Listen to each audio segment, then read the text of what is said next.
Постои голем интерес за изучување на италијанскиот јазик од страна на студентите.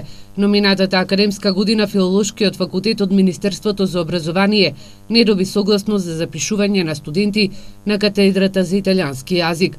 Токму на оваа тема и за идните проекти денеска се информираше амбасадорот на Италија, Карло Ромео, кој беше во посета на Филолошкиот факултет. Минатата година не добивме согласност од Министерството да запишуваме нови студенти на групата италијански јазик и книжевност, но се надеваме дека оваа година, покрај нашите разговори со Министерството за образование и разговорите од страна на нашиот ректор, со истото министерство дека ќе ни се дозволи запишување на нови студенти на оваа катедра. L'università, in particolare nella Philology.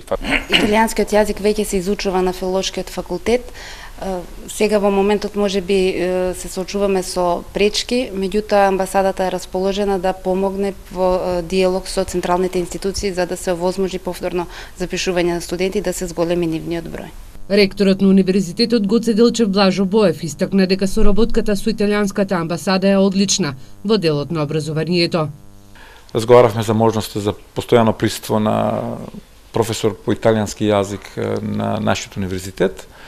Од друга страна разговаравме со можноста на заеднички дипломи што ги правиме со некои универзитети во Италија и сега се во процес на акредитација некои од нашите заеднички програми со италијанските универзитети. Од него добивме искрено ветување дека ќе ни помогне во сите активности кои се несуваат на развојот на универзитетот и поврзувањето на универзитетот со италијански универзитети. Студентите од Филолошкиот факултет денеска беа дел од предавања на универзитетските професори од Италија кои говореа за италијанската култура, театар и кинематографија.